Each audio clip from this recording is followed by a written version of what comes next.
On va passer à la plénière d'ouverture, parce qu'il est temps. On est un peu en retard, comme l'a dit Gabriel. Je vais appeler, pour cette plénière d'ouverture consacrée au futur de la gouvernance d'Internet, Constance Bommelard de l'ENS PSL et de Sciences Po Paris. Est-ce qu'elle est avec nous, Constance ? Elle n'est pas arrivée. Olivier Crépin, le blond de l'Internet Society UK, qui est là. Merci d'être avec nous. Chris Mondini de l'ICANN, qui est avec nous également, Cédric Wacholtz de l'UNESCO, et nos amis Lucien Castex de l'AFNIC et Francesca Musiani du CNRS et de l'Internet Society France, qui auront la lourde responsabilité d'animer et de modérer cette plénière d'ouverture. Et puis moi, je serai là pour tâcher de faire respecter les horaires, comme d'habitude. On est presque à l'heure. La parole est à vous. Ok, ça marche. Mais c'est pas nous les stars.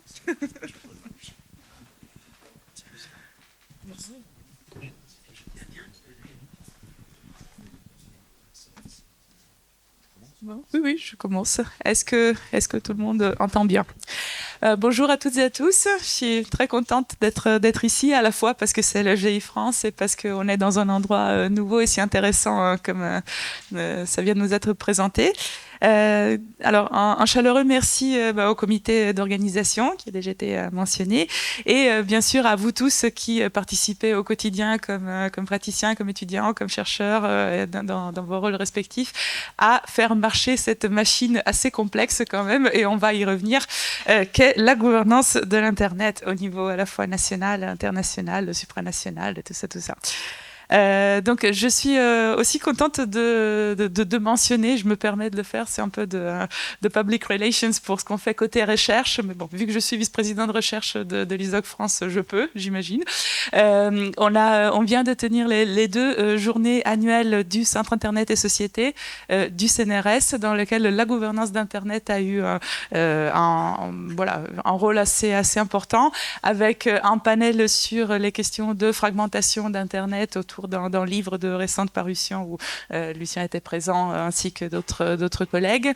Et dans la première journée qui portait sur des présentations de jeunes chercheurs de notre réseau thématique Internet, IA et Société, des questions de gouvernance du numérique par le numérique ont eu aussi un rôle de premier plan. Donc aujourd'hui, vraiment, le GI France se trouve tout à fait dans la continuité d'une semaine très chargée en matière d'événements qui entourent la gouvernance de l'Internet. Demain, c'est aussi la journée du conseil scientifique de l'AFNIC.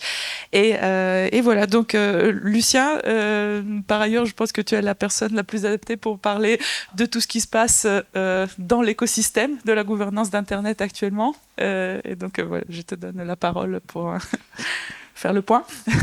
Merci beaucoup Francesca. Bonjour à toutes et à tous. Alors en effet, la semaine est chargée et cette table ronde sur le futur de la gouvernance de l'Internet tombe à point nommé, vu le nombre d'événements d'une part, les événements qui sont prévus sur ces années 2024 et 2025 qui promettent des discussions animées en matière de gouvernance de l'Internet, tant sur le fond que sur les modalités d'organisation de cette gouvernance, comme vous le savez, dans un contexte géopolitique tendu, où on se pose la question même du fonctionnement du modèle multi-acteurs, de son évolution, du renouveau du multilatéralisme et de la manière dont on verra la gouvernance de l'Internet au sens large, dans 5 ans, dans 10 ans ou dans 20 ans, puisque justement on approche du 20e anniversaire du sommet mondial sur la société de l'information, le fameux SMSI, et de l'agenda 2030,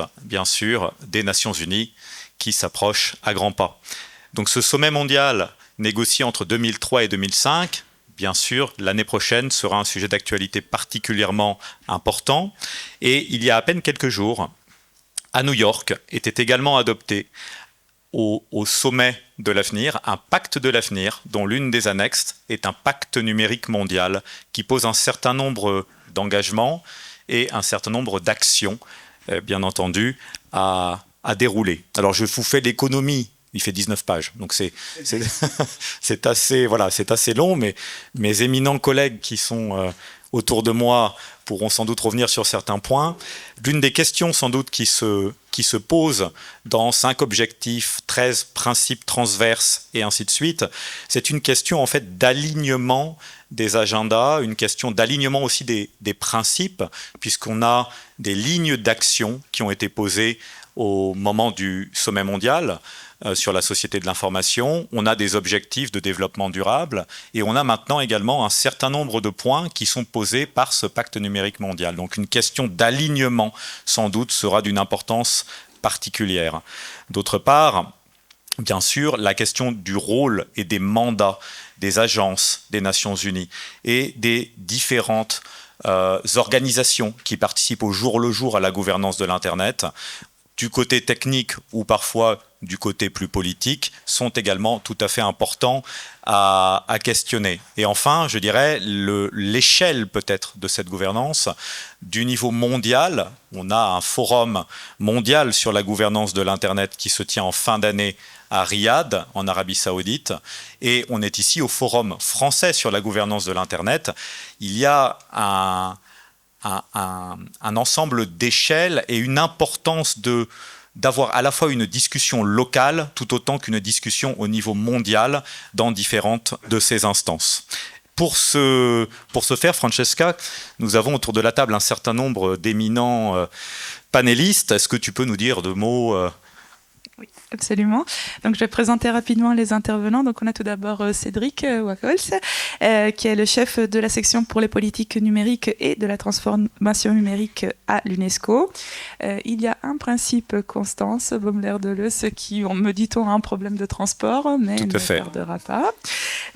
Qui est, bon, si elle nous rejoint en cours de route, je la présente quand même, elle est la directrice exécutive à Sciences Po Paris, affiliée à l'Institut IA et Société et le Hub Tech et Relations internationales, donc à Sciences Po Paris.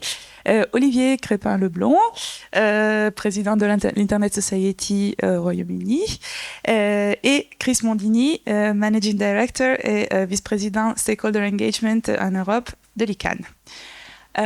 Donc je donne tout d'abord la parole à Cédric. Merci beaucoup Francesca et bienvenue à tout le monde. Merci de nous accueillir ici au campus. J'aime bien cette atmosphère du FGI français. C'est vraiment inspirant pour moi et nous tous.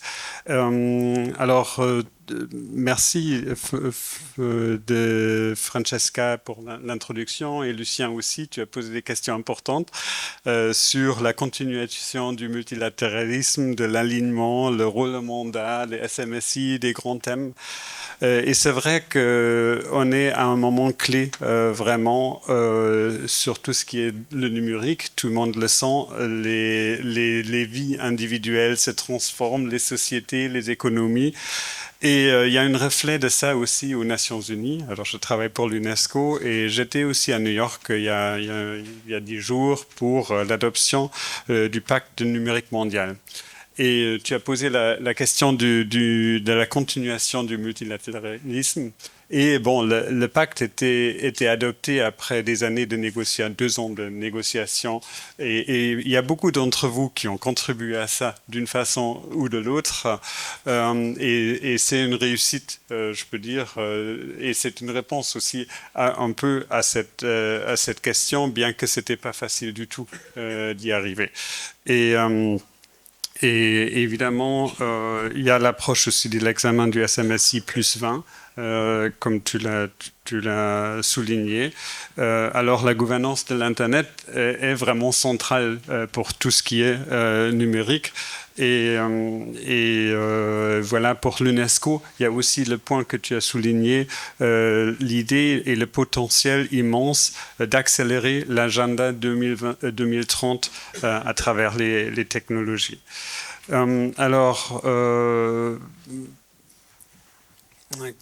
J'essaie de voir comment le faire le plus interactif avec tous les discours qui étaient préparés. Mais la question pour moi et pour nous est vraiment comment on peut continuer à construire avec tous les différents pôles que tu viens d'énumérer un écosystème de gouvernance de l'Internet qui continue à être ouvert, qui est vraiment mondial, qui est interopérable, qui est fiable et centré sur l'humain. Et pour la communauté internationale, comment peut-on bien et mieux coopérer? Et ce qui était très présent à New York aussi, c'est tout ce qui est lié, et ce qui était mentionné même dans le discours d'introduction aussi, l'intelligence artificielle. Hein. C'était un thème très présent aussi à New York, et ça fait partie du pacte numérique, un chapitre là-dessus. Mais pour dire aussi qu'est-ce que l'UNESCO fait, et il y a quelques-uns comme toi, Lucien, aussi, qui sont courants de notre travail sur l'Internet et les indicateurs de l'universalité de l'Internet. Je veux simplement faire un petit point là-dessus aussi. On a une approche avec des principes qui sont basés sur les droits de l'homme, sur l'ouverture, sur l'accessibilité et la participation multipartite d'Internet. Et on a développé des indicateurs qui sont utilisés actuellement dans 40 pays. Et nous sommes en train, et nous avons pris un an pour réviser ces indicateurs et on va les publier au FGI en Arabie Saoudite dans 2 mois. Pour répondre vraiment aux changements actuels aussi. Ça veut dire que, par exemple, l'Internet, la partie des indicateurs qui sont liés à l'environnement vont avoir plus de place. Il y aurait une petite partie aussi liée à l'IA, etc. Alors, il y a une actualisation de ces indicateurs qui est en train de se faire au niveau national pour nous. Maintenant, voilà. Ce qui est important pour nous, c'est d'avoir une approche holistique et inclusive, et aussi beaucoup sur le renforcement des capacités, qui est une priorité pour nous dans les politiques numériques. Et on a vu ça aussi à New York et dans le pacte, où dans 2 résolutions aux Nations Unies, il y en a une qui a vraiment souligné l'importance de développer les capacités, aussi pour les pays en voie de développement, aussi pour l'intelligence artificielle. Et nous, à l'UNESCO, on va avoir un forum mondial sur la transformation numérique et l'intelligence artificielle dans le secteur public et le développement des capacités. Parce que toutes les idées que nous pouvons avoir, s'il n'y a pas un cadre aussi formé par les gouvernements qui nous donnent la possibilité, en anglais on dit un enabling environment, je ne sais pas comment on dit en français, Lucien, mais voilà, un environnement qui soutient le développement. Pardon ? Un capacitant, il y a oui. capacitation. Oui, voilà. C'est difficile, ces transformations. Et si on regarde la situation mondiale, il y a plus que 50% des pays qui n'ont même pas de stratégie dans ce domaine. Alors, on met un point là-dessus, et je vais peut-être... j'ai beaucoup plus de points, mais peut-être il y a un moment où on est plus interactif, et je passe le micro pour le moment. Merci beaucoup pour tes éléments et ta présentation. En effet, il y a un débat en cours et dans la suite du pacte numérique mondial sur la gouvernance de l'intelligence artificielle. Et le pacte met notamment en place c'est un panel scientifique en matière d'IA pour essayer d'évaluer, d'avoir une approche prospective de l'intelligence artificielle qui lance des travaux au niveau des Nations Unies sur cette question. Est-ce que je peux ajouter une chose, Lucien?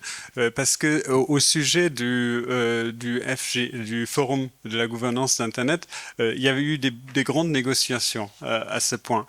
Et ce qui est intéressant, c'est que vraiment le FGI a été confirmé en tant que plateforme principale multipartite au sein de ce pacte. Je trouve que c'est un point que je voulais encore souligner. Il y a eu des initiatives de rendre le FGI vraiment l'instance pour réaliser tout ce qui est suivi du pacte. Ça n'a pas été fait. Et il y a d'autres qui voulaient vraiment réduire l'impact, mais on voit une continuation du rôle important du FGI au niveau mondial aussi, pas seulement en France. Merci. Merci.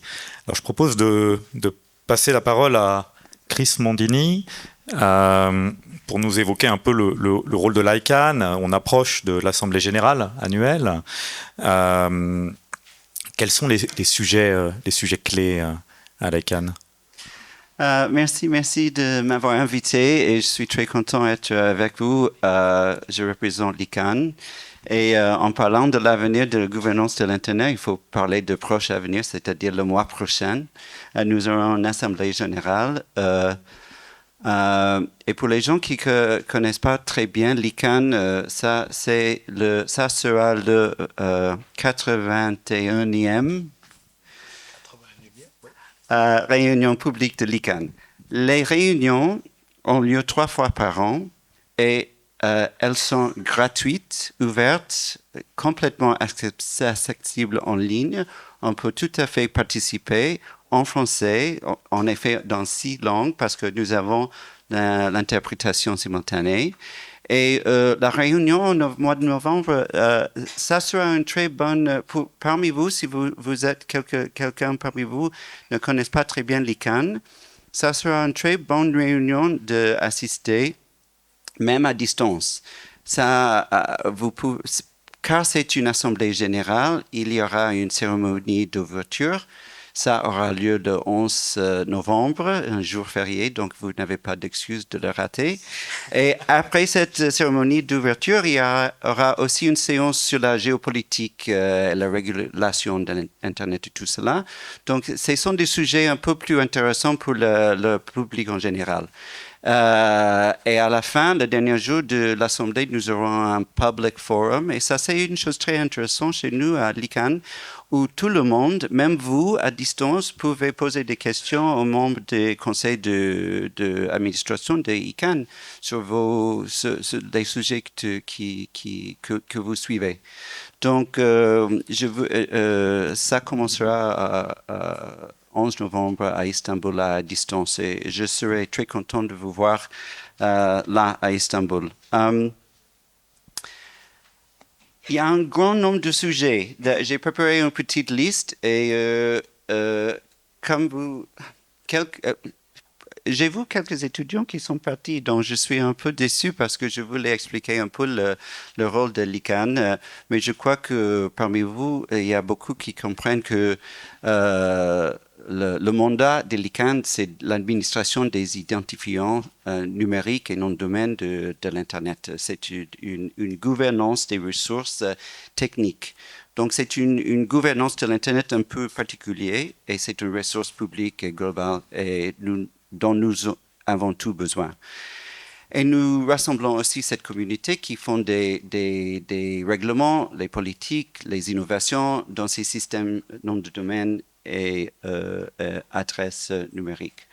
Donc, il y a pas mal de structures dans la communauté avec toutes les catégories de stakeholders. Nous avons les gouvernements, le secteur privé, les utilisateurs, les experts techniques et la société civile. Parmi les choses dont nous allons parler en Istanbul, pour moi, c'est intéressant. Je ne sais pas si ça sera intéressant pour tout le monde, mais enfin, nous avons quelques nouvelles de la communauté numérique. Nous avons des registres régionaux qui font distribution de tous les identifiants numériques. Et maintenant, à partir de mardi prochain, ils vont lancer une consultation publique sur les principes fondateurs de ce système. Et c'est quelque chose un peu historique dans cette étape de comment fonctionne la distribution des adresses IP, par exemple. Et les résultats seront présentés à Istanbul en novembre. À la cérémonie d'ouverture, nous aurons aussi la présentation du prix Tarek Camel Award. C'est un prix pour un participant à l'ICANN qui a travaillé beaucoup dans la capacity building, la formation des jeunes, parce que nous avons eu un collègue qui est décédé malheureusement il y a 5 ans, ce mois-ci. Mais il avait comme sa passion cette formation des gens pour travailler dans la gouvernance de l'Internet. La partie de notre communauté qui gère les root servers, ce sont des serveurs qui tiennent le carnet d'adresses autoritative. ils ont des discussions comment répondre aux incidents de sécurité. Donc, pour les techies parmi vous, ça sera intéressant peut-être, pour les gens qui suivent la cybersécurité. Le CCNSO, la réunion des Country Code Top Level Domains, comme l'AFNIC par exemple, ils vont commencer une recherche sur comment fonctionne le service qui gère cette carnet d'adresses autoritatif qui s'appelle IANA.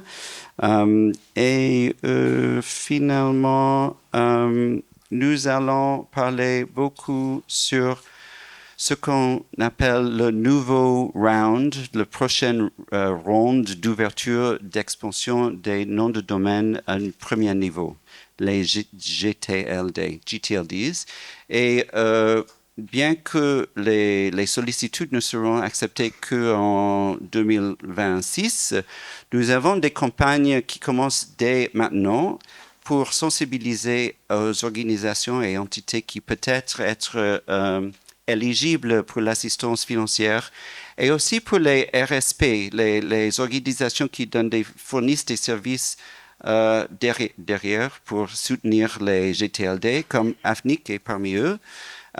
Comment il peut être qualifié et être éligible avant l'ouverture des sollicitations pour les GTLD en 2026. Et on commence à parler encore mieux de ça. Et nous avons plein de sujets et si vous voulez savoir, j'aimerais savoir les choses sur lesquelles chacun de vous travaillez, parce que je peux vous citer dans le cadre d'ICANN où peut-être vous voudriez suivre des discussions. Donc, venez à distance à Istanbul et on se voit en novembre. Merci. Merci beaucoup, Chris. Donc peut-être on peut terminer, vu que Constance toujours de fois. On peut conclure ce premier tour de table par Olivier Crépin-Leblanc. Donc comment se passent les choses à ISOC UK, comment vous approchez les prochains événements de la gouvernance de l'Internet? Oui, merci beaucoup. Donc, voilà, oui, je suis le président du chapitre ISOC de Grande-Bretagne. Et nous avons d'ailleurs un forum local de gouvernance qui va se passer en novembre, un peu plus tard que d'habitude, car en général, on le fait ou bien en juin ou bien en septembre. Mais cette année, comme il y avait le sommet mondial qui s'est passé à New York dernièrement, on a pensé que le faire un peu plus tard était peut-être mieux pour prendre note de ce qui s'est passé plutôt que de prêcher quelque chose et que quelque chose d'autre complètement différent se passe après. Une des choses que nous ne cessons de répéter, que ce soit en tant que chapitre, mais aussi en tant que communauté qui inclut aussi le gouvernement anglais, c'est que trop souvent, on a tendance à parler de gouvernance Internet comme étant Internet. Internet, c'est tout. Et finalement, souvent, on parle seulement d'une partie de cet Internet, c'est-à-dire que lorsqu'on regarde Internet comme étant un système avec plusieurs, comme un gâteau avec ce qu'on appelle les layers en anglais. Alors, je ne sais pas comment on dit ça en français, le layer cake. Il y a les parties de l'Internet qui sont les parties opérationnelles et qui sont des parties sur le fonctionnement lui-même, des tuyaux, de la tuyauterie, de tout ça en dessous, de TCP/IP, de tout ce qui est technologique. Et puis ensuite, il y a les parties supérieures qui sont des parties du genre contenu, etc., les utilisations de l'outil en lui-même. Et malheureusement, souvent, on a ce mélange qui se passe, spécialement avec le forum de gouvernance Internet, où maintenant on trouve au niveau IGF tellement de sujets différents qui continuent à se rajouter là-dessus. On avait démarré avec l'Internet, maintenant ça devient presque le forum digital ou numérique, puisqu'on parle aussi de l'intelligence artificielle, on parle des utilisations, on parle des contenus, de la cybercriminalité, de tout ça. Ça devient vraiment je ne veux pas dire une usine à gaz, mais bon, c'est quand même quelque chose avec tellement de produits différents.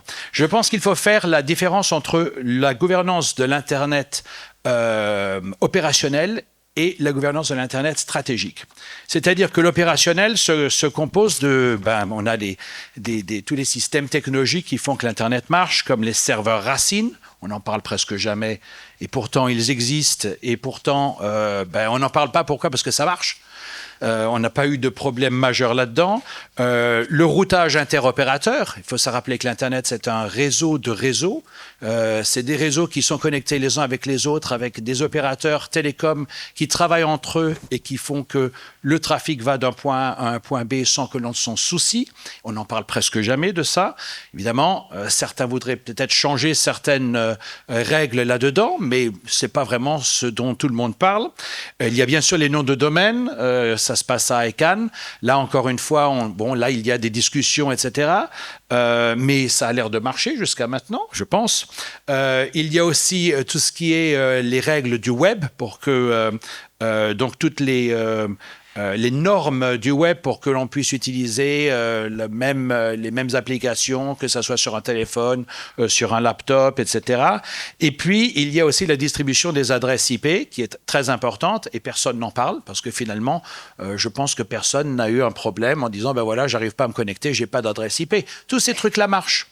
Et pourtant, certains utilisent les idées de dire, voilà, la gouvernance de l'Internet en disant, voilà, on veut gouverner ça.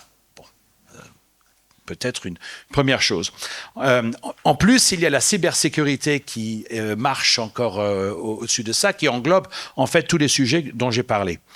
Et puis ensuite, il y a le deuxième, c'est plutôt la gouvernance plus stratégique. C'est la politique de contenu. Alors là, ça, on en parle tout le temps et tout le monde veut en parler. Et là, évidemment, alors le contenu, c'est les YouTube, c'est ce que vous voyez un peu partout. Il y a les applications. On oublie que nos apps, maintenant, de plus en plus sur les téléphones mobiles, utilisent Internet derrière, mais on n'en pense même plus, puisque ce sont des applications avec un back-end qui marche tout seul. Et puis, il y a les télécommunications. On utilise l'Internet de plus en plus pour nos télécoms, de moins en moins le téléphone, de plus en plus Telegram, WhatsApp, Skype, etc. Et là encore, il y a beaucoup de mouvements, puisque certains demandent à ce que tous ces applications et ces produits soient filtrés, soient vérifiés, soient écoutés. Donc là, il y a beaucoup de discussions à ce propos. Et c'est aussi dans les applications que nous pouvons mettre l'intelligence artificielle, puisqu'encore une fois, c'est un moyen de gérer les contenus et tout. Alors pourquoi faire la différence entre les deux ? Eh bien parce que si on met tout dans un même panier, on finit par des discussions politiques. Parce que qui contrôle l'Internet lui-même, l'infrastructure de l'Internet lui-même, risquera de contrôler toutes les applications qui marchent par-dessus, et ceci a un intérêt économique, bien sûr. Donc, c'est pour cela que l'on voit ce qui se passe à New York, ce qui se passe dans certains forums des Nations Unies, où certains pays essayent de tirer la couverture dans un sens en disant le système multipartie prenante a marché pour l'instant beaucoup pour l'Ouest, maintenant on va tirer dans l'autre sens pour que ça marche plus pour nous. Je vous laisse un peu imaginer quels sont les pays démocratiques qui parlent de ça. Dans l'autre sens, il est clair qu'on a vu donc ce sommet pour le futur qui s'est passé à New York, où dans les rangs de la société civile, tout le monde avait très peur que le résultat soit 100% poussé vraiment 100% vers un système multilatéral et de vraiment faire des changements majeurs dans la gouvernance de l'Internet. Et puis on voit que finalement, parce qu'il y a eu tellement de parties prenantes, il y a eu tellement d'input dedans, on a eu une solution qui ressort, qui n'est pas si mal que ça. Alors bien sûr, comme dans chaque meeting, chacun ressort avec ses propres idées. Donc chacun est content d'avoir eu ce qu'il voulait avoir, mais petit à petit commence à s'apercevoir qu'il y a aussi des autres choses qui vont créer de nouveaux débats en suivi. Aujourd'hui, par exemple, et ça c'était déjà prévu, il y a un follow-up à Vienne avec les Nations Unies, le bureau des Nations Unies à Vienne, qui parle de main takeaways et aspects pratiques pour revigorer le multilatéralisme. Alors j'aime beaucoup l'idée de parler de multilatéralisme et multi-stakeholderisme comme si c'était des religions, puisque je vois qu'il y a toujours ceux qui sont adeptes de l'un et adeptes de l'autre, et souvent les gens ne trouvent pas qu'on peut avoir un mélange des deux, spécialement lorsqu'on regarde les différents niveaux de gouvernance qu'il y a. Lorsqu'on parle, par exemple, de ce qui se passe au niveau télécom, au niveau des discussions entre opérateurs télécoms pour faire un réseau mondial, je ne vois pas l'intérêt d'avoir un système multipartie prenante, puisque ce sont les opérateurs télécoms qui parlent entre eux. Donc c'est le commerce. Alors je ne vois pas non plus l'intérêt d'avoir les gouvernements dicter quelles doivent être les discussions entre les différents opérateurs mondiaux. On sait que le système traditionnel de télécom de l'époque des années 70 et 60 n'était pas une réussite au niveau de l'innovation. Donc je pense qu'il faut vraiment regarder, si on veut voir le futur, à une idée qu'on aura un mélange de systèmes multilatéral et de systèmes multiparties prenantes, dépendant du sujet lui-même que l'on traite. Et bien sûr, dès qu'il y a des sujets qui sont des sujets de société, il faut absolument que ce soit un système multipartie prenante, puisque l'utilisateur final est finalement la personne elle-même qui fait de l'Internet ce qu'est l'Internet. Sans utilisateur, l'Internet n'existe pas. Merci. Merci beaucoup, Olivier, pour ces propos inspirants. Alors en effet, il y a de très nombreuses modalités de multipartisme ou de multi-stakeholderisme, comme tu l'évoques. Je vois que dans les jours dans les jours qui viennent, on a l'Assemblée mondiale de normalisation des télécommunications qui va se tenir à New Delhi. En ce moment, à Genève, on a la réunion des groupes de travail du Conseil de l'UIT, notamment en matière d'Internet et en matière de SMSI. Et il y a, que je ne cite pas, de nombreuses autres réunions thématiques qui se tiennent en matière notamment d'intelligence artificielle. Alors, je propose de repasser la parole à Cédric, et peut-être déjà, comment est-ce que tu vois cette évolution des modalités de gouvernance et l'évolution du rôle de l'UNESCO en matière de collaboration entre les agences, l'UNESCO dans 20 ans, en d'autres termes? Merci beaucoup. Alors, pour construire aussi sur ce que Olivier vient de dire, finalement, au sujet de l'approche multipartite, le pacte numérique reprend la formulation de WSIS. Et il dit, c'est mot par mot, ce qui était dit en 2005 à Tunis. Alors, ça continue à être multipartite et tout le monde agit selon leur rôle et responsabilité. Et là, il y a exactement ce qui se passe qu'Olivier vient de dire. Tout le monde s'imagine qu'il a certains rôles et responsabilités, mais ils ne sont pas définis. Et ça fait partie de langage sur lequel on a pu se mettre d'accord. Alors je crois qu'il y a eu cette crainte avant New York que tout devient plus centré autour en contrôle gouvernemental et plus multilatéral, mais les textes, je crois, reprennent il y a une continuation de ce qui a été fait avant. Pour nous, l'UNESCO, il y a des différents cadres pour le suivi aussi. Il y a des nouveaux instances et des décisions sur un nouvel mécanisme de coordination. Et en même temps, il y a celui qui existe et que tu as mentionné, et la SMSI et les rôles que nous avons là. Et pendant la préparation, il y a déjà eu une autre forme de coordination. Alors, pour les Nations Unies eux-mêmes, il y a ce qui s'appelle UNGIS, United Nations Group on the Information Society, qui amène 40 organisations des Nations Unies ensemble, et dont 29 sont aussi réunis au CEB, au Chief Executive Board, ça veut dire le secrétaire des Nations Unies, le secrétaire général, qui amène toutes les différentes, ou un nombre de différentes agences des Nations Unies et qui se coordonnent.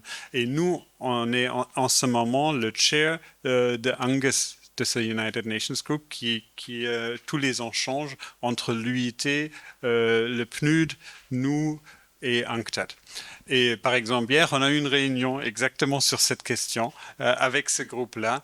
Et en même temps, il y a aussi le Office of the Tech Envoy qui a aussi un nouveau rôle à jouer, mais qui a déjà auparavant, dans la préparation du pacte, aussi aider à amener les agences ensemble.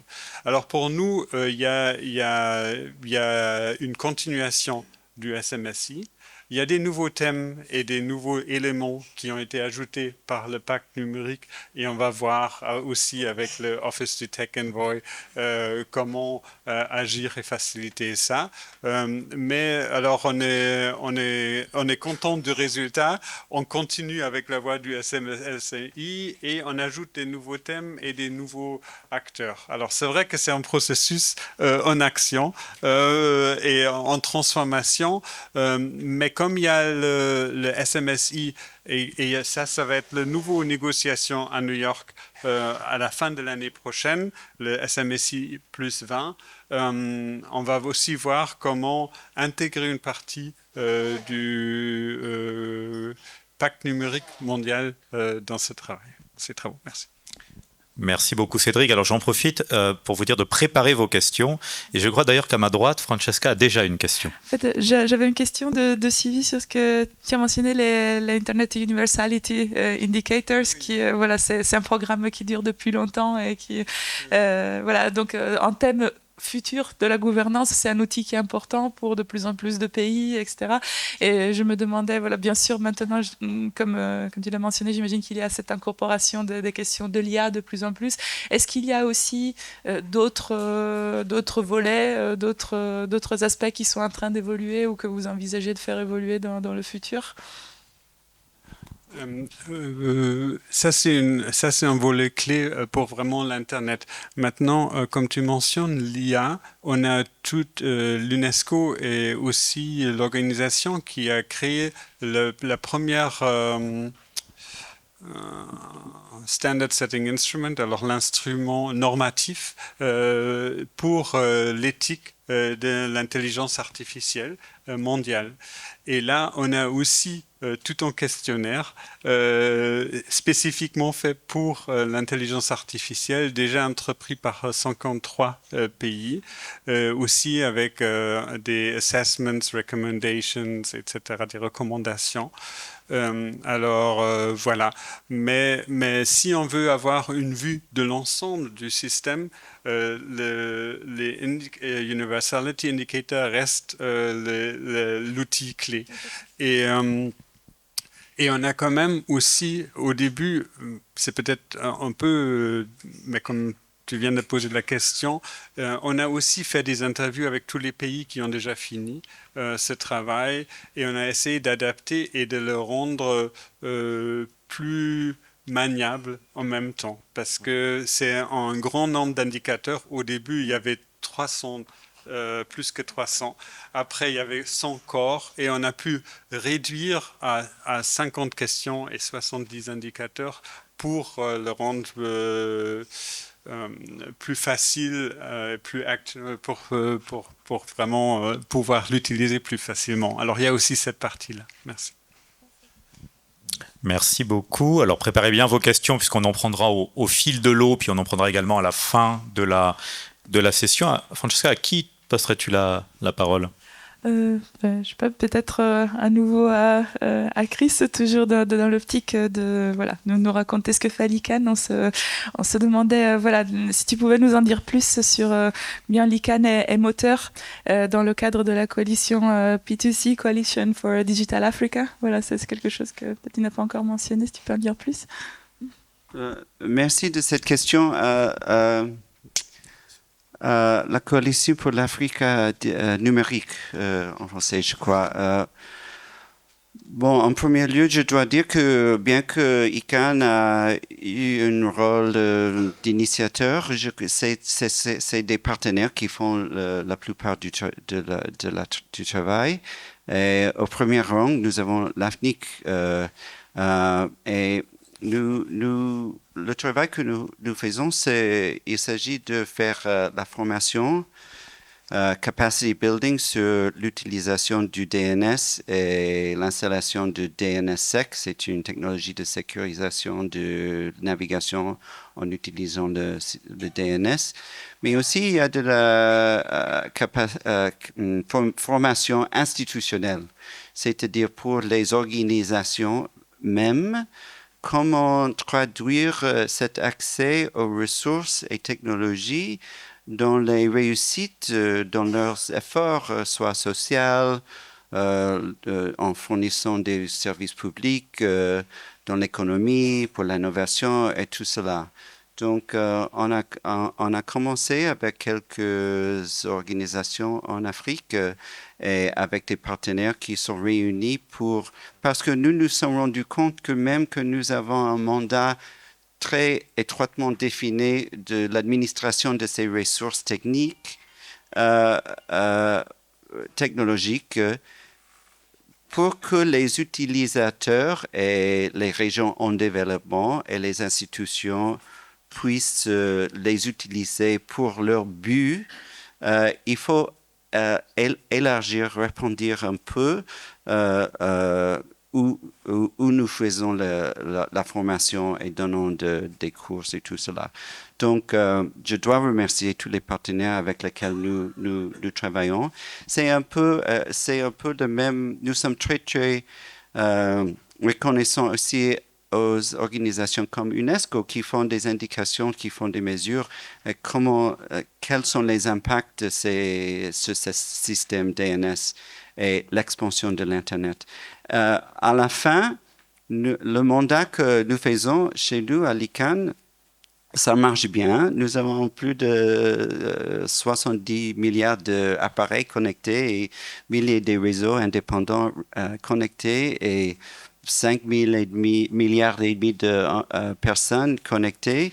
Mais pour que les régions qui sont en train d'être connectées puissent avoir des réussites dans leur vie et dans leur société, et nous devrions faire un petit peu plus, et comme ça, nous avons essayé de commencer avec cette coalition. Merci beaucoup, Chris. Alors, je regarde la salle et mes collègues, notamment qui suivent les questions en ligne. Est-ce qu'il y a dans l'une ou l'autre des salles des questions? Auquel cas, n'hésitez pas à vous manifester ou à les préparer pour le prochain round de questions. Alors moi, j'ai en l'occurrence une question pour Olivier, alors qui discutait de la place des utilisateurs, mais qui mentionnait également le Forum mondial sur la gouvernance de l'Internet. Comment vois-tu dans le contexte qui s'annonce ce prochain IGF à Riyad en décembre? D'abord, c'est un très beau pays. Je compte y aller, donc je dis que c'est un très beau pays. Non, ça va être très intéressant parce nous sommes on dit toujours, on a un croisement très important avec des directions qui vont être prises. Est-ce qu'on va être plus multipartie prenante ou plus multilatérale? Et on est dans un contexte où l'Arabie Saoudite n'était pas nécessairement historiquement en train de soutenir le système multipartie prenante. On a vu d'ailleurs lors du sommet mondial sur les sur les télécommunications WCIT qui s'était passé à Dubaï en 2012 que les pays du Golfe étaient en général très axés sur le contrôle par les gouvernements de l'information et très propices à pouvoir pousser les propositions qui avaient été faites par la Russie, la Chine, pour mettre Internet sous l'égide des Nations Unies, sous l'égide de l'IUT, et de mettre plus de restrictions dans l'utilisation des réseaux pour que ça soit un peu plus contrôlé par les gouvernements. Alors bon, l'histoire a fait que ça ne s'est pas passé comme ça, et c'est assez curieux aujourd'hui de voir que l'Arabie saoudite est prête à ouvrir ses portes à un forum international qui, en fait, célèbre l'utilisation du système multipartie prenante pour pouvoir discuter de toutes ces problématiques sur Internet, et un système totalement ouvert en plus. C'est ouvert à tout le monde, ça ne se passe pas derrière des portes closes. Alors, il est clair que l'Arabie saoudite en elle-même a énormément changé, est encore en train d'énormément changer. Donc, ça sera assez intéressant de voir jusqu'à quel point on peut discuter ce qui va être discuté d'une manière ouverte. Il y a déjà eu des forums de gouvernance Internet qui se sont passés dans des pays avec, disons, quelques restrictions sur la liberté de parole. Mais il faut savoir qu'à partir du moment où on est dans l'enceinte du centre du forum de gouvernance Internet, on est techniquement dans un compound des Nations Unies. Donc, ce n'est pas le pays dans lequel se passe le FGI qui régit les lois sur place. Alors, il est clair qu'il y a eu des débordements. Par exemple, en Égypte, je me rappelle, en 2010, il y avait eu la publication, alors j'oublie un peu parce que bon, c'est quand même il y a un certain temps, publication d'un livre, etc., qui avait fait quelques vagues, et les Nations Unies avaient, pour éviter d'avoir un problème diplomatique avec l'hôte local, avaient dépêché quelques personnes avec des chemises bleues pour faire descendre, pour enlever pour enlever les barrières, enlever les bannières, etc., et voir faire descendre, c'est take down en anglais. Ce n'est pas le système français où on descend quelqu'un. Ça, c'était pas quelque chose à faire. Je suis malheureux, je suis français, mais je fais des erreurs comme ça. Donc, mais donc, à l'époque, il y avait eu ce truc. Alors, il serait intéressant de voir comment ça va se passer. Parce qu'il y a clairement, il va y avoir des suivis. Il y a des acteurs de la société civile qui ont un peu peur. En se disant est-ce qu'ils vont être acceptés dans le pays. Il paraît que les organisateurs disent que tout le monde sera le bienvenu, donc ça sera encore une chose à voir. Et puis ensuite, au niveau des discussions, je pense que ça sera extrêmement intéressant parce que ça sera le premier grand meeting de toutes les parties prenantes après ce sommet qui vient de se passer, qui a quand même changé les choses. Et il faut savoir qu'on continue aussi, on a parlé du WISIS plus 20, le SMSI plus 20, c'est le forum de gouvernance Internet, c'est un des résultats du SMSI. Et lorsqu'on arrive à une date anniversaire, il y a toujours cette question, est-ce qu'on continue ou est-ce qu'on arrête? Est-ce qu'on met tout à la poubelle parce que finalement ça ne marche pas? Ou est-ce qu'on crée quelque chose de neuf? Ou est-ce qu'on garde la même chose et on continue dans la même direction?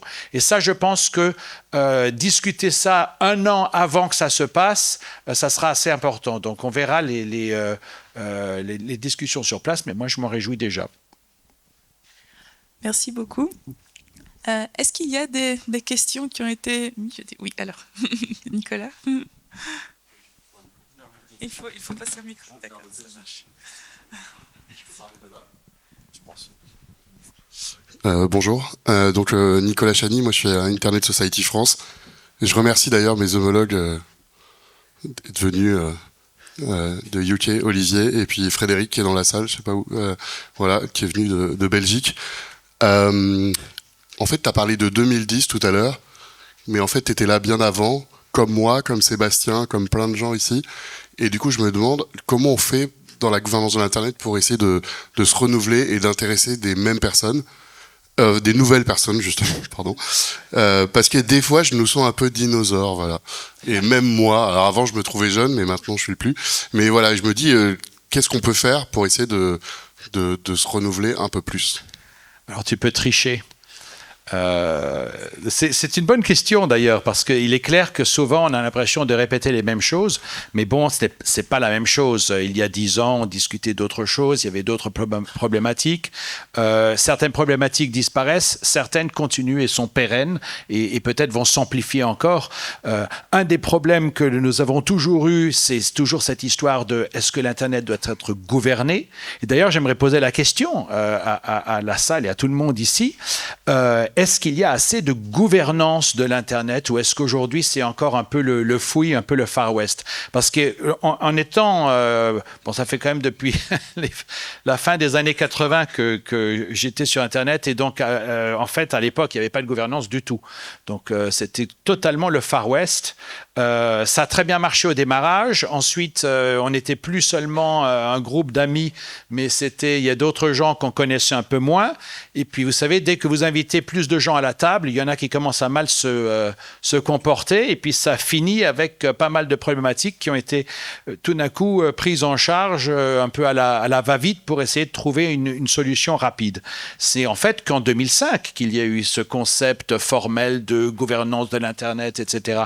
Avant ça, bon, il y avait des groupes de travail, il y avait des gens qui se retrouvaient. Il y en avait d'ailleurs une multiplication de groupes de travail. Et même les débuts de l'ICANN, en 98-99, les discussions étaient un peu robustes à l'époque. Et j'utilise ce mot d'une manière un peu ouverte. Donc, ça a démarré comme ça. Je pense que les choses s'arrangent et se déclinent. Comment dire les choses se passent mieux maintenant parce qu'on commence à se comprendre. Les gouvernements, les utilisateurs, le secteur privé comprend mieux quels sont les enjeux. Et il y a, je pense, une solution pour bouger son langage vers la discussion et vers le compromis entre les différentes parties prenantes. Parce qu'il est clair que ce que nous avons eu dans les années 90, et ça c'est mon point de vue, à la fin des années 90 et les années 2000, avec les GAFA qui étaient qui étaient à la tête de tout, etc. Aujourd'hui, on voit qu'ils commencent à avoir des problèmes avec les gouvernements, etc. Et ils doivent se conformer aux règles qui sont des règles déjà habituelles dans les pays, etc. Ça, il y a quelques années, ils pensaient qu'ils étaient invincibles. Aujourd'hui, ça change. Donc, ce que j'aimerais... peut-être une question ici, c'est qu'est-ce qu'il y a assez de gouvernance, spécialement quand on parle des GAFA? Est-ce que on les laisse faire encore un peu trop de choses ou est-ce qu'en fait c'est bien parce que finalement ils donnent des services qui sont gratuits pour tout le monde et puis on est content avec ça? Un peu l'histoire de est-ce que vous êtes d'accord de donner vos données privées pour pouvoir avoir un service gratuit? Ça, c'est bien sûr au choix de chacun. Je sais que j'ai un peu dérivé à partir de trucs, mais c'est comme ça que ça se passe. Merci beaucoup, Olivier. Est-ce que d'autres de nos panélistes veulent réagir? Chris? Pour l'avenir, pour la participation, c'est quelque chose pour ça que je suis triste parce que les étudiants sont partis. Je suis toujours. J'ai fait des efforts de recruter des nouveaux, de participer à ICANN. Et c'est la même chose pour le GFI, la IGF mondial. J'ai l'occasion de voyager pas mal avec l'ICANN. Et ce que je trouve dans les régions... Vous pouvez imaginer, il existe des régions du monde où l'Internet est en train d'arriver. Il y a des utilisateurs, des gouvernements, des innovateurs, les entreprises qui sont extrêmement émotionnés par toutes les possibilités de fournir des services publics, de monter des nouvelles entreprises et tout cela. Et même que nous sommes dans les capitaux occidentaux où on parle toujours des problèmes, la désinformation, le problème de comment gouverner le AI et tout ça. Mais aussi dans ces régions où l'Internet est nouveau, c'est aussi les régions où souvent il n'y a pas beaucoup de tradition ou culture de participation des bénévoles ou beaucoup de sociétés civiles. La communauté technique dans ces pays, ce sont des communautés clés Et j'aimerais bien savoir comment on peut les connecter un peu mieux au sujet IGF. Mais c'est juste une idée. Je ne sais pas comment faire l'implémentation. Mais je voulais juste faire souvenir à tout le monde pour que les biens et les bénéfices de l'Internet sont toujours, je suis absolument sûr, beaucoup sur le bilan, beaucoup plus que les problèmes et les sujets, les enjeux dont on parle à l'ONU et dans les capitaux, et dans les journaux et tout ça tous les jours. Donc, j'aimerais bien voir vos idées aussi, mais c'est une très bonne question. Merci de la poser. Cédric? Oui, j'ai aussi bien aimé la question de Nicolas, qui me concerne un peu aussi. J'ai été à Tunis et là depuis un petit moment aussi. Alors, maintenant, le IGF, il s'est renouvelé. C'est IGF Plus avec un leadership panel et je ne suis pas tout à fait d'accord avec ce que Olivier a dit au début. J'aimais bien sa structuration avec l'opérationnel, le stratégique, mais qui disait c'est un petit bordel. En le facilitant, il y a trop de choses. Et moi, je trouve que c'est très enrichissant. Et l'IGF au Japon, avec 6000 personnes, avec beaucoup de diversité, a peut-être aussi montré cette partie-là et qui le rend rajeuni, etc.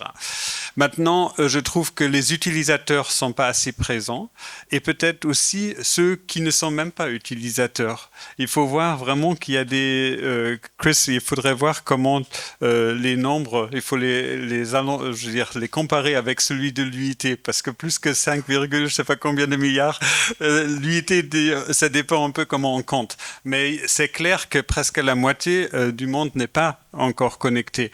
Et ceci pas parce qu'il n'y a pas de réseau.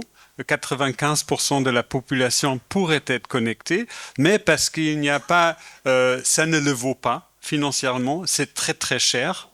En beaucoup de pays en voie de développement, ça peut aller jusqu'à, il y a une moyenne de 18%, mais ça peut aller jusqu'à 30% de revenus qui devront être payés pour ça. Il n'y a simplement pas de contenu qui dans la langue parlée. Il y a 7000 langues. Il n'y a même pas de script. Et on travaille avec ça pour quelques langues. Alors, il n'y a pas de contenu qui est vraiment là. Il y a la différence entre... Alors, pour moi, une question serait aussi comment amener les gens qui ne sont pas sur Internet et les rendre visibles et leur donner la possibilité de poser les questions qui les ramènent et qui leur donnent ces possibilités. Et il faut voir, dans les LDC, s'il y a 7% des ménages dans les pays les moins développés, je sais pas, 7% des ménages qui ont un ordinateur à la maison en moyenne, etc., etc. Il y a une forme de manque de connectivité qui est difficile à imaginer pour nous. Et ça, amener cette partie-là, presque la moitié du monde, et demander comment on peut l'inclure, c'est une question importante. Merci. Merci de rappeler que les problèmes de gouvernance d'Internet auxquels on discute plus dans notre partie du monde peuvent être complètement différents dans d'autres régions du monde. Je crois que j'avais vu j'avais vu tout au fond d'abord. Et puis, voilà, merci.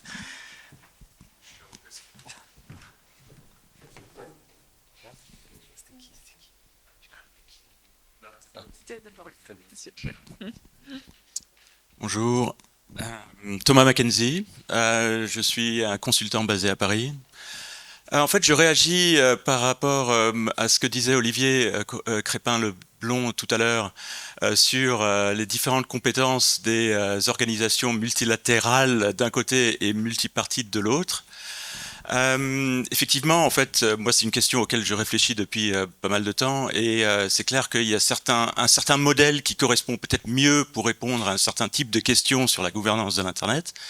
Je profite du fait que vous soyez, Olivier, du côté multipartite et Cédric du côté multilatéral avec l'UNESCO. juste parce que hier, j'ai vu passer une annonce qu'il va y avoir un rapprochement, si j'ai bien compris, entre l'UNESCO et l'ICANN pour l'organisation d'une journée de Universal Access qui va avoir lieu, je pense, l'année prochaine, si j'ai bien compris. Et en fait, moi je trouve que ces exemples de rapprochement entre des organisations, ces deux modèles d'organisation sont intéressantes. Et c'était juste pour vous demander d'en dire un mot ou deux de plus sur cette journée. Merci beaucoup. Alors, on va prendre deux autres questions et on redonnera la parole à nos intervenants. J'ai vu quelqu'un, des mains se lever au milieu et à gauche également. À ma gauche. Je commence. Bonjour à toutes et à tous. Benoît Ampeau, AFNIC. Vous avez évoqué les aspects universalité. L'ICANN travaille aussi sur l'universal acceptance, etc. Donc je vais sortir le mot bingo IA. Deux questions, enfin deux sujets. Dans le principe même de la gouvernance d'Internet, quel serait l'impact concret de l'IA dans les échanges au sein même de l'organisation entre les parties prenantes? Est-ce que l'IA va aussi vraiment directement être applicable ou appliquée dans les échanges? Est-ce que ça va amener des formulations différentes, aider à justement à traduire encore plus dans toutes les langues les échanges, les discussions et rendre accessible, parce que c'est aussi souvent ça qu'on prédisait, enfin qu'on peut reprocher des fois à ces organisations. Et le deuxième chose, par rapport à l'accessibilité de l'information, je me rappelle il y a plusieurs années, comme beaucoup, quand l'iPhone et quand les apps sont arrivés, on était tous inquiets pour les noms de domaine, l'invisibilité des noms de domaine. Nous n'avons accès qu'à des apps et c'est fini les identifiants sur l'Internet. Est-ce que l'IA aussi, comme elle va arriver avec du contenu et donc on va accéder directement à l'IA et avoir des réponses via des applications IA, est-ce que vous voyez des impacts ou des changements majeurs à venir par rapport même à la gouvernance de l'Internet et aux projets qui sont structurés dans cette gouvernance? Merci. Merci beaucoup. Alors, je vois quelqu'un d'autre derrière et à ma gauche.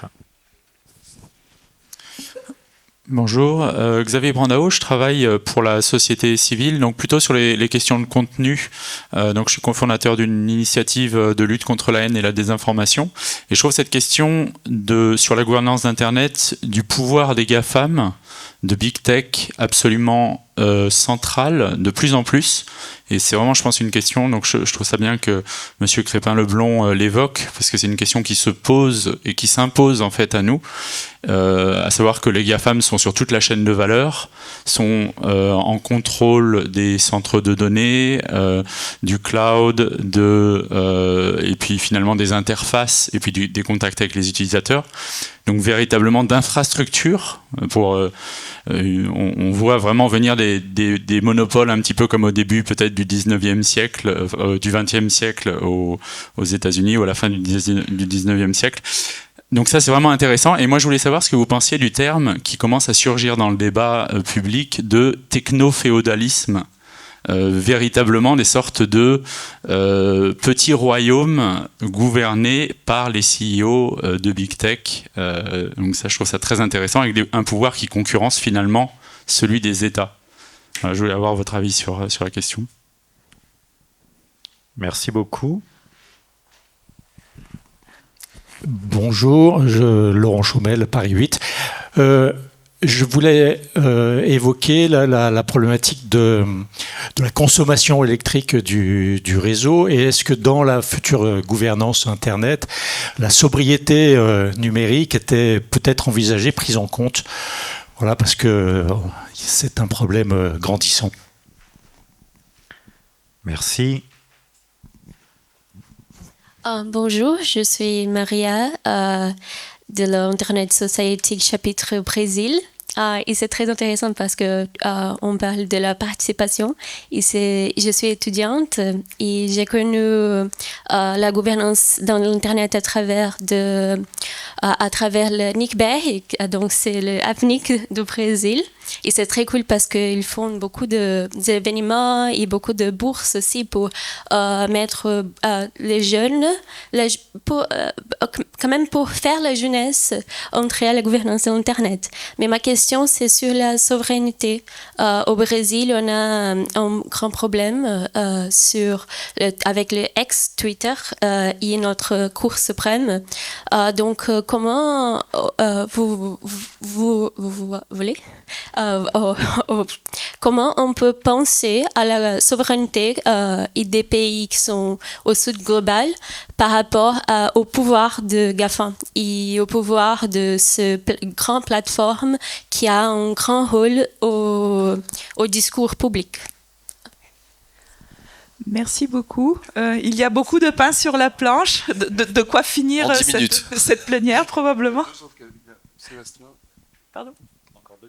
Il y a encore 2 questions. On les prend. Et puis, d'accord. Merci beaucoup, Sébastien Bachelet. Je vais faire très vite. Je voulais profiter de la dernière intervention pour vous demander et Net Mundial dans tout ça. Merci. Très bien. Et dernière question, du coup, vraiment dernière. 2 brèves questions. On a déjà essayé à pas mal de reprises de contribuer à des déploiements, notamment d'IXP, un petit peu partout dans le monde. On leur donne du poisson sans leur apprendre à pêcher. Moi, ce que je constate sur pas mal de territoires, c'est que faute de compétences, les infras sont pas maintenues. Donc, on a un problème en termes d'usage, qui est que c'est un problème d'œuf et de poule. On va commencer par donner de l'appétence normalement, et les usages viennent avec les taux d'équipement, les taux de raccordement, et c'est un cercle vertueux qu'on est censé amorcer. Donc on a aussi à revoir, nous, les modes d'action qu'on peut avoir pour ces territoires, tout en étant très vigilant sur le fait que si nous n'intervenons pas, les gamins vont le faire. Et un gros problème, c'est que oui, on pourrait faire le choix ou pas de donner des informations personnelles, sauf qu'en Europe c'est illégal. On attend Schrems 3, mais ça va pas tarder. Merci beaucoup. Donc, je disais du pain sur la planche, plus. Je vais peut-être commencer par donner la parole à Chris. Il n'a pas encore commencé un tour de table. Alors, il nous reste, je dirais... 10 minutes. Une dizaine de minutes. Vous pouvez en prendre 3-4 chacun. Voilà. Oui, vous avez raison. Ok, merci de toutes ces questions et je suis ravi parce qu'on peut continuer la conversation pendant toute la journée. Je voulais après cette séance, je voulais juste expliquer ce que veut dire le Universal Acceptance. Ça, c'est pour que les noms de domaine qui sont dans les scripts et les alphabets différents peuvent être fonctionner bien dans le logiciel et tous les appareils, etc. Et c'est un très bon exemplaire où nous travaillons ensemble avec l'UNESCO. Nous aurons un jour pour célébrer ce développement et sensibiliser le monde, les programmateurs et tous les ingénieurs de ça le 28 mars de l'année prochaine. Nous avons aussi un memorandum of understanding entre nos 2 organisations. Et pour moi aussi, c'est un exemplaire que nous passons au-delà du simple comptage des mentions du mot multilatéral ou multi-stakeholder dans les documents de l'ONU. Et maintenant, Net Mundial nous a expliqué qu'il y a plusieurs applications de multi-stakeholderisme. Et maintenant, on peut avoir des conversations comment ces 2 systèmes, les cadres peuvent travailler ensemble parce que ça commence avec les buts, les cibles. Et maintenant, le cible, c'est que plus de monde a accès dans leur propre alphabet. Et comme ça, UNESCO et ICANN peuvent travailler très facilement ensemble.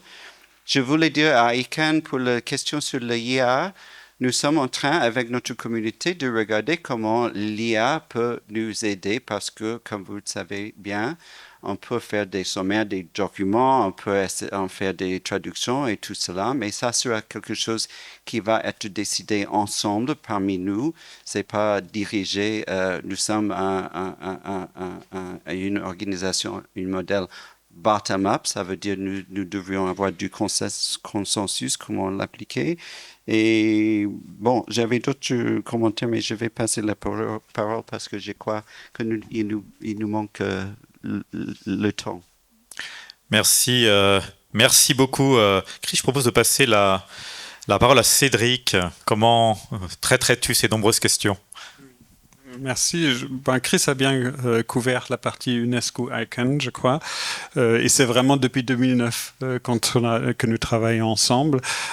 Pour les langues, la question, nous avons lancé à New York la semaine dernière aussi avec un outil de traduction en 200 langues avec Hugging Face et Meta. Qui est c'est un outil open source qui peut être développé plus, mais pour répondre aux questions de langue. Alors ça serait pour 200, ou c'est déjà pour 200 langues, et c'est encore en voie de développement, mais ça existe déjà en ligne. Maintenant, Xavier a parlé des GAFAM et de la lutte contre les discours haineux.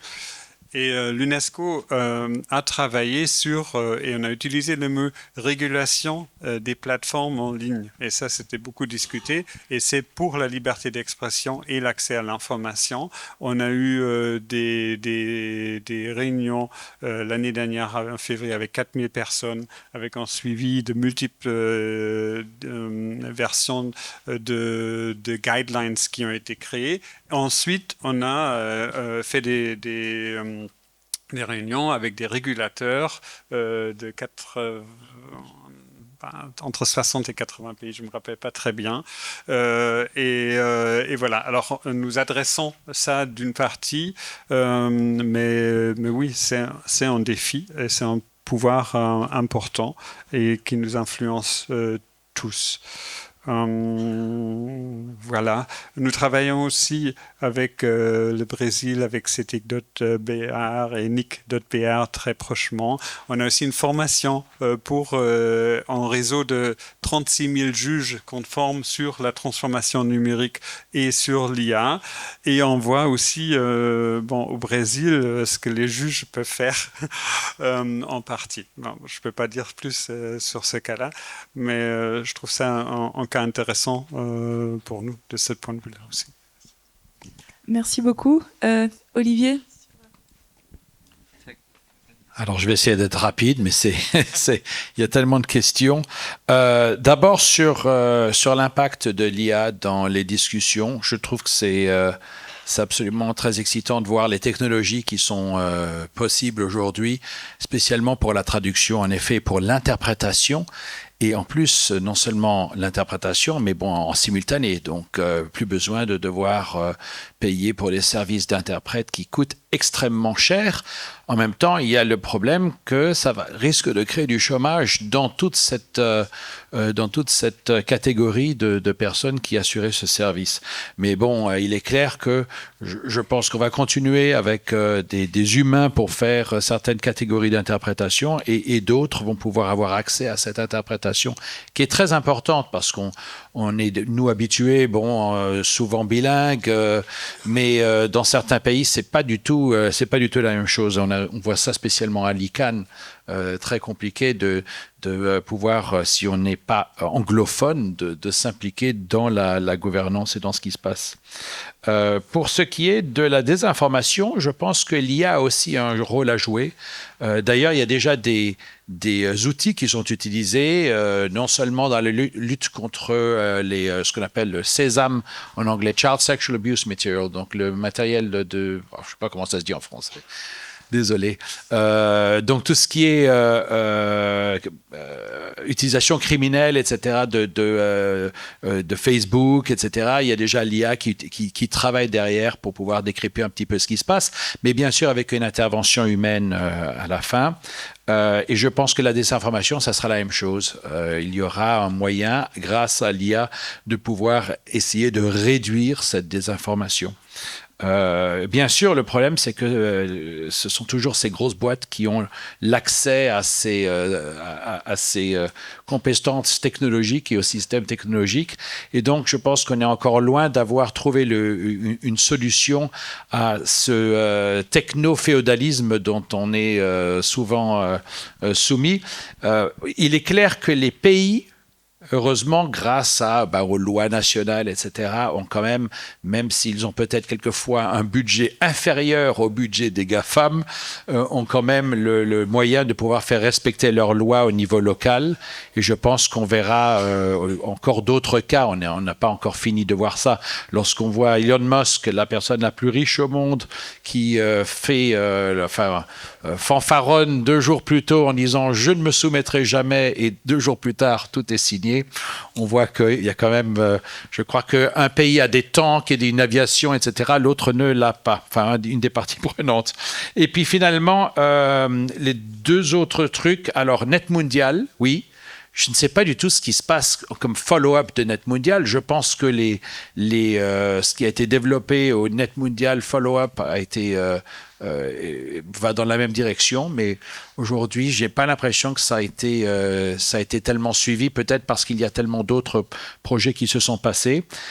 Pour les infrastructures des IXP, alors ça, je n'étais pas au courant qu'il y avait de problèmes avec ces infrastructures non maintenues. Au début, lorsque l'Internet s'est développé en Afrique, en Asie, il y a eu beaucoup de projets qui étaient à un niveau local où les personnes au niveau local pouvaient maintenir ces infrastructures sans avoir besoin de compétences extérieures. Aujourd'hui, l'Internet est très différent par rapport à ce qu'on avait à l'époque. Il faut donc, je pense, mettre d'abord le paquet au niveau de l'investissement et aussi au niveau des compétences pour qu'il y ait des compétences locales dans ces pays. Et puis, je voulais finir avec, malheureusement, une note un peu plus bémol au niveau de la question de Laurent. La sobriété numérique, l'électricité, et oui, ça consomme de plus en plus. Et hélas, nous sommes aujourd'hui comme d'habitude, le monde est dans une course. Là, il y a la course à l'armement d'un côté, il y avait la course au Bitcoin et aux crypto-monnaies. Maintenant, il y a la course avec Make Money Fast, Make Money Fast, la course à l'IA, qui est extrêmement énergivore. Et là, il va falloir regarder ça parce que ça a son propre coût aussi. Merci. Oui, alors Chris, j'ai oublié 2 minutes. Il y avait une question sur l'avenir du nom de domaine et les applications et tout cela. Je dirais que c'est un marché, ce qui va se passer va se passer. Nous avons quelques initiatives. Par exemple, je crois qu'il y a un mouvement pour la portabilité des données personnelles et peut-être les noms de domaine peuvent aider dans ce mouvement. Il y a aussi des entreprises qui essaient d'utiliser le blockchain pour faire des identifiants et comment les réunir avec les identifiants DNS. Ça, c'est quelque chose un peu compliqué, mais très intéressant. Et je crois avec l'expansion des nouveaux noms de domaine au premier niveau, on va avoir quelques innovations. Donc, ça va continuer, mais on va voir comment les noms de domaine vont être utilisés. Et pour l'électricité et le pouvoir, l'énergie, j'ai assisté à une réunion à Bruxelles hier, dans laquelle la Commission a expliqué que dans toutes leurs discussions de réglementation, régulation de technologie, ils vont aussi mettre le point sur ce sujet. Ils vont regarder les impacts plus ou minus si ce qu'ils font peut aider dans la sustainability cible. Thanks. Cédric? C'est un thème très important qui nous tient vraiment au cœur aussi à l'UNESCO. Simplement pour ajouter que oui, nous travaillons sur ça aussi et c'est un grand défi, Laurent. L'IA, je veux dire, une recherche comme on savait avant de Google, c'est comme chauffer une tasse de thé au point de vue de l'énergie. Une recherche sur ChatGPT, c'est 10 fois plus d'énergie. Et nous, à l'UNESCO, on fait des recherches maintenant avec les différentes universités sur l'impact énergétique et on essaie aussi d'avoir de l'accès à une partie de l'information des entreprises, ce qui n'est pas toujours évident sur ça. Et voilà, le footprint de l'ensemble de l'industrie du digital est beaucoup plus important aujourd'hui que l'ensemble de l'industrie de l'aviation. Tout le monde est conscient de ça. Pas assez de personnes quand même de l'impact environnemental. Merci beaucoup d'avoir tiré notre attention là-dessus. C'est un point très important. Merci beaucoup, merci à toutes et à tous, merci à nos intervenants et merci surtout pour vos questions. Et vous l'avez compris, le débat ne fait que commencer sur cette journée. Voilà.